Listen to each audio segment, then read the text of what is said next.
All right. Today, I believe, is the 11th as well. Yesterday, I recorded it was 11th, but it was 11th at like 3 a.m. in the morning. So I'll consider this another day, the 11th.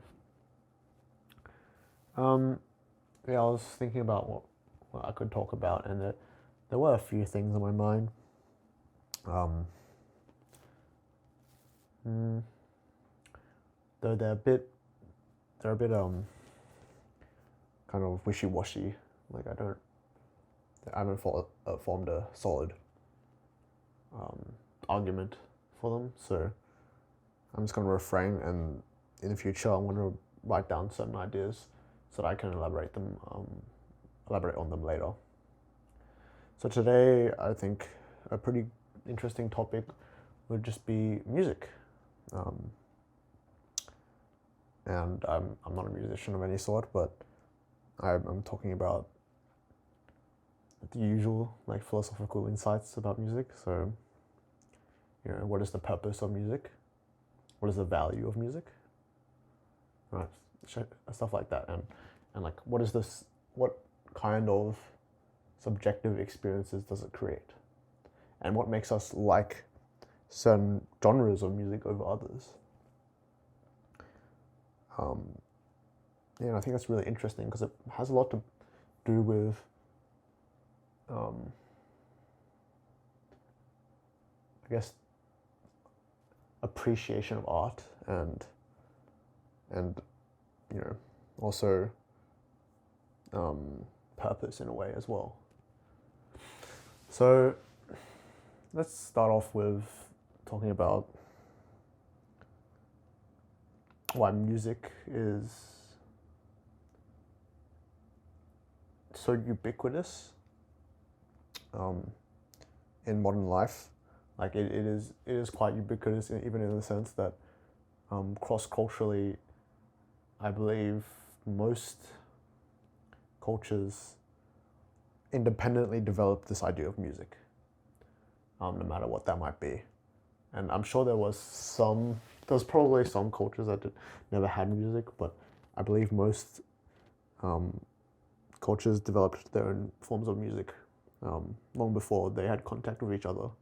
So it seems that music is largely a kind of a universal experience, which is interesting because it means that there is some sort of connection to our biology, our evolution, the way our minds work. There's some sort of collective subconscious, there's like some sort of collective structure going on here, and which leads you to wonder like what that might be. And I'm no expert on this, but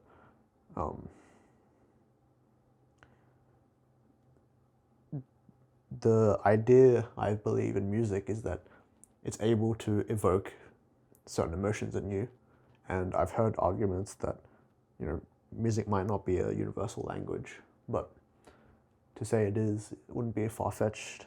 Like certain genres of music, certain styles of music evoke different feelings in us, and that gets me to wonder why we enjoy certain types of music over others. So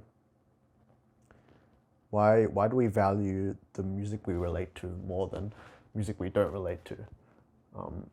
I'm not sure if this is a universal experience. Like I'm not sure if everyone feels this, but for me personally, I tend to listen to music that reflects my mood, my overarching like a theme of my life in a way at that moment. And usually it's extended, so over a certain period of time, usually in the by the ways of months, your music taste will conform to that mood.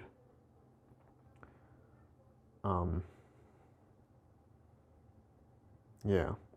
So I remember before I had any qualms or like problems with mental health during high school, my music taste would always be like upbeat, positive, happy music, sometimes a little bit of romance in there.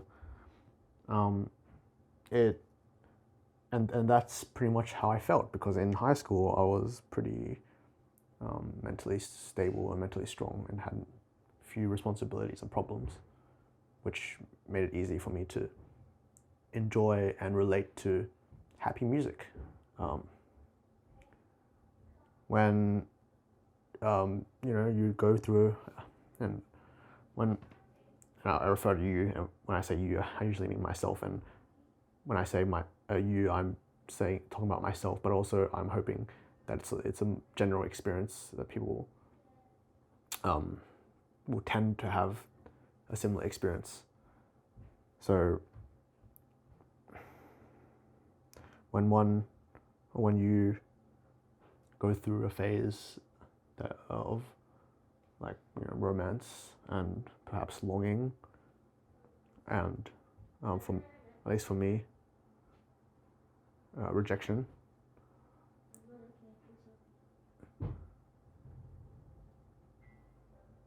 it leads to sudden interest and enjoyment of that type of music, of that. There's a whole genre of music that is centered around longing, like longing for a relationship with a particular person. And when I was going through that phase of my life, I would also really be into that type of music.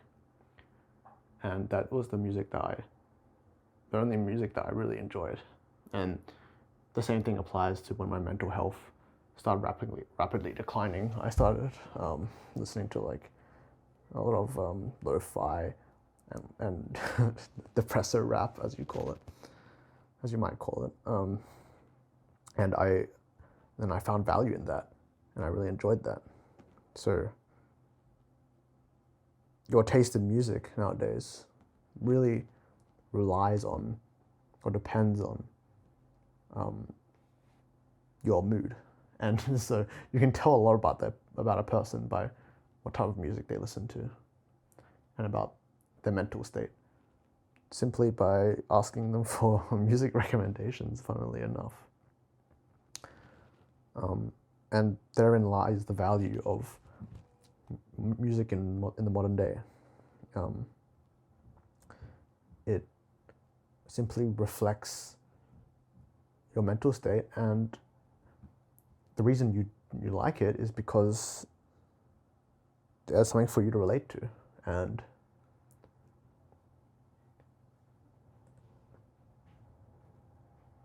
that means that makes you feel not alone in your feelings. Like here's an talented artist portraying exactly how you're feeling. Perhaps not exactly, but it's close enough to for you to listen to and like. And that's the type of music that you generally end up really appreciating. The type of music that reflects your thinking. So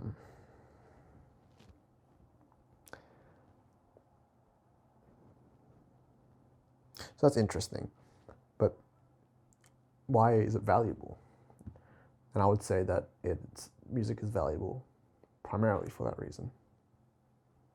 It's valuable for the fact that it does exactly that. It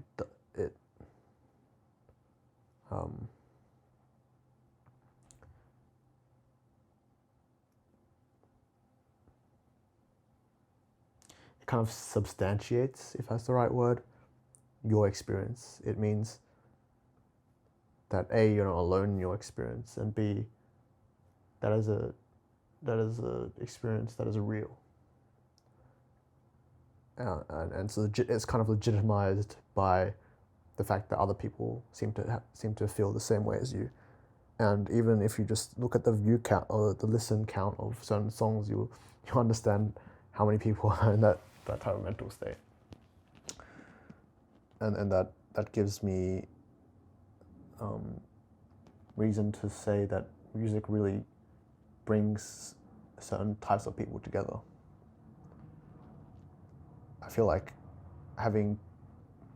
if you enjoy the same type of music as someone else, it's not merely a connection of taste, but I feel like there's a connection that's deeper than that, like a deeper kind of understanding of the other person's experiences and, again, mental state.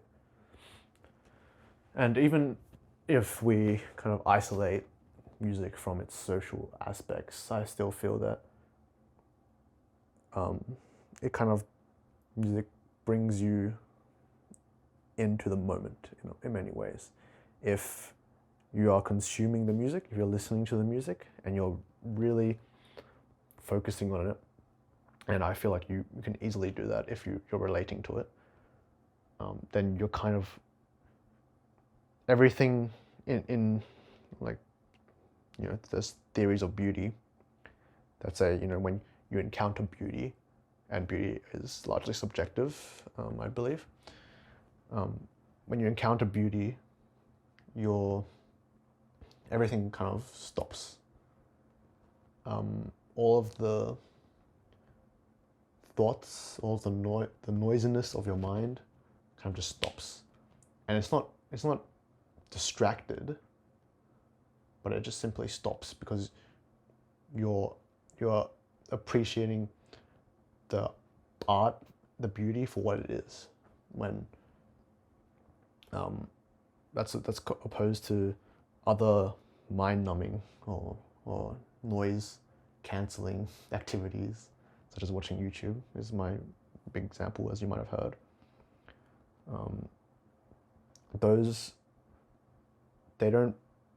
They have a substantially different subjective experience. It's akin to more being distracted when you consume that type of content, that mind-numbing content, to when you're actively appreciating something. And that's why I think in the modern day, I have lots of memes or not. I like to talk about the detriments of a lot of modern technologies to our lives. And a lot of people I talk to kind of agree with me to some extent rather. But I've realized, or not realized, but as I've observed, it seems like the one thing that people cannot let go of in modern life, from like technology-wise, from modern life, is widespread music streaming. It seems that they can let go of everything else, but I've heard so many times that I cannot live without Spotify or my music collection or whatever it might be. And I find that super interesting because it seems that that people rather forego comfort than to forego their music.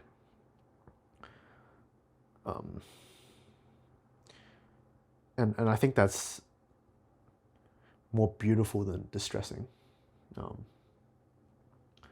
If you're really appreciating music, and rather than zoning out to the music, like, you can put earphones in and just listen to anything, but in some cases, if you don't really engage with the music, and if you don't relate to the music, you can hear it, but you're not listening sometimes. And that's mind-numbing in its own right. That's what a lot of pop music does to me, especially because it's played so much. So, yeah, so I have no problems with music as a pastime or as a thing that people seem to always need to have on them, because only if people are truly appreciating it, rather than using it to distract themselves from life.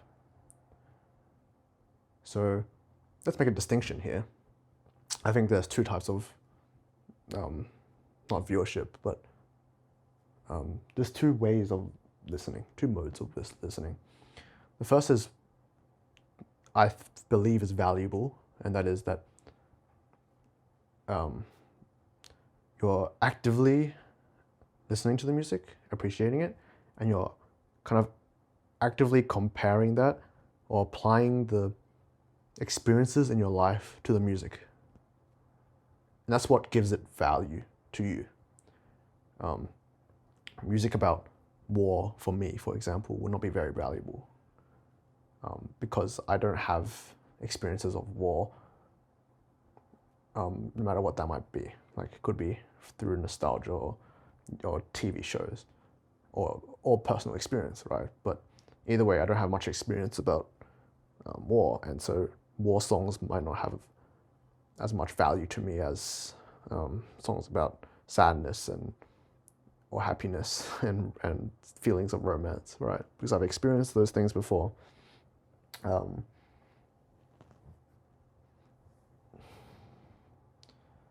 So the first type, as I was saying, the first mode of consumption of music, of listening, is to actively consume it and to actively, maybe not consciously, but actively apply that music to experiences you've had, or simply let your mind link those moments.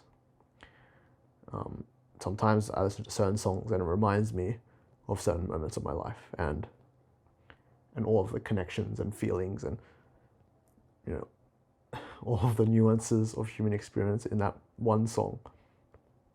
And I think that's what's beautiful about music. However, there is the second mode of music consumption, of listening to music, in my view, and that is simply using it to drown out thoughts. Especially if the music doesn't really evoke some sort of connection to experience. And I think for me, I'm sure someone could have a meaningful relationship to EDM, but I personally do not. So EDM becomes not very valuable to me. And I could use it to drown out the noise in my mind. But personally, I wouldn't personally listen to it because it doesn't really seem valuable to me. And again, value is subjective.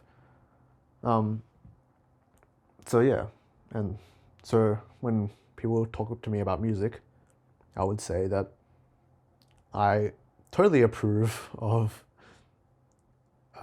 the former mode of consumption of music. I'm totally happy for people to consume music as an art, right? As something that triggers emotions, experiences in your mind. I do not approve of using music simply and only to distract oneself from reality. So what I'm saying is the first one, option A, truly listening to music connects you to reality and your experiences. And the second, listening to music to drown out your thoughts, disconnects you from reality and your experiences. Right. So now we can see why people can't live without music. Because people use it for both of those reasons, and both of those reasons are not good reasons, but I understand them. I understand why you need to use them for those reasons. Like, you know, the first one, it is valuable for the reasons I've mentioned before, but the second one is valuable because it makes your mind less noisy. Yeah. But I don't see the second as valuable because that's merely distracting, right? Yeah. So yeah, in terms of music, that's how I understand music. And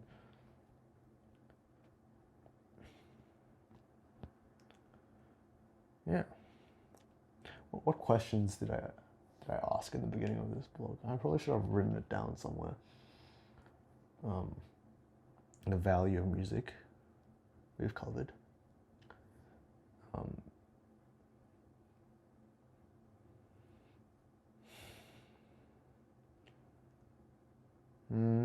Yeah. The value of music, consumption of music, how music reflects your mood.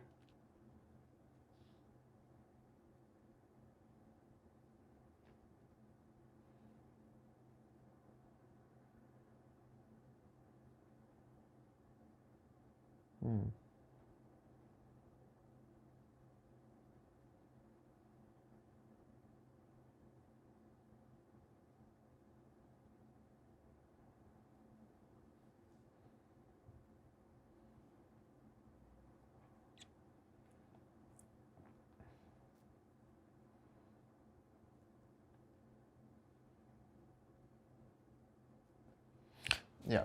What about music as? Sorry, that took me so long to think about. What about music as a medium for expression? And that's where I am sort of resentful that I did not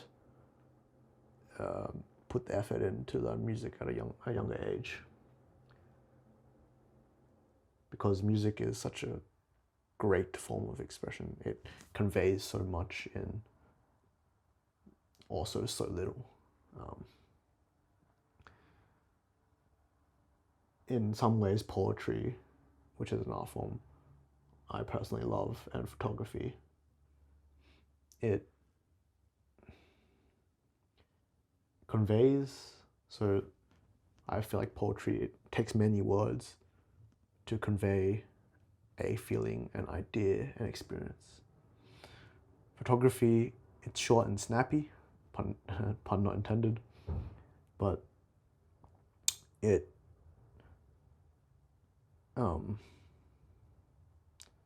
it's kind of less capable of it's less capable of a media for expressing your emotions.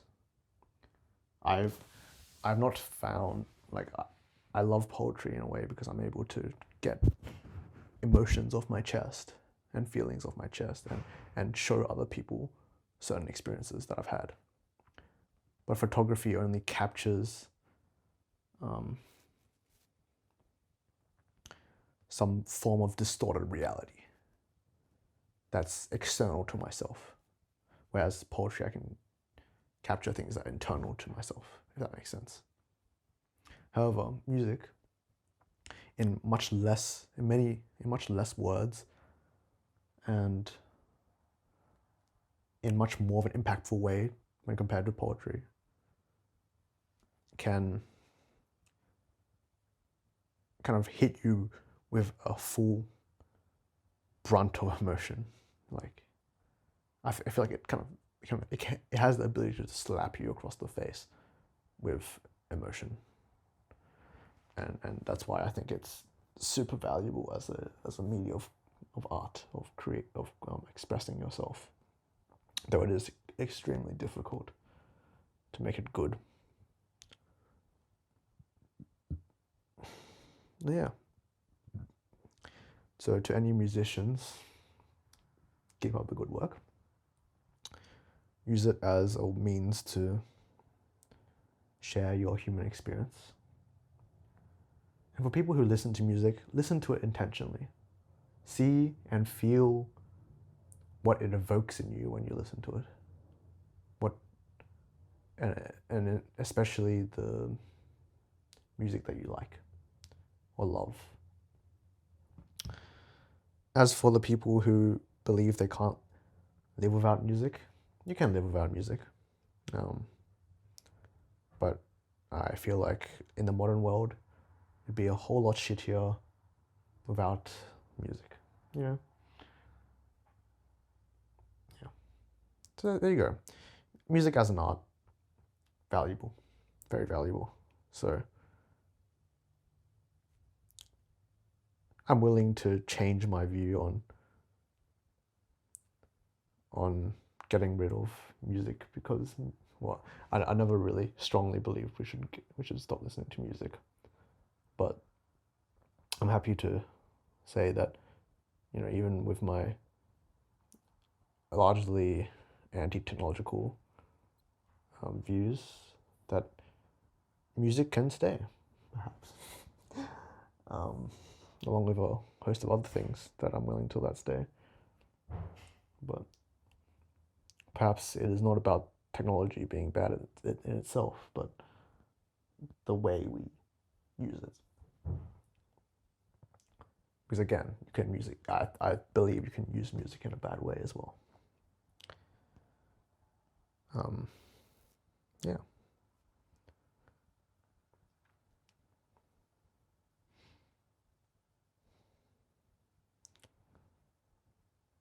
I think that's about it. For next time, I don't like to prepare for these types of things because it makes me feel disingenuous, and I kind of stumble over having like a set schedule, laundry list of topics to go through. So I think I'll keep it in this format, but I'll also throughout the day I'll write down ideas of what I'm gonna to talk about in the day. So I hope this has been interesting if you've listened to it so far. And yeah, I'd love it if people were to leave any suggestions. Let me know if any suggestions of things to talk about, or any questions, and I'd be more than happy to answer them. Because I think eventually I'll also run out of ideas and things to talk about, even though there is so much to talk about in this life. Yeah, I'll leave it at that. I don't want this to go over 30 minutes. So yeah, that's that. Thank you. I will see you tomorrow.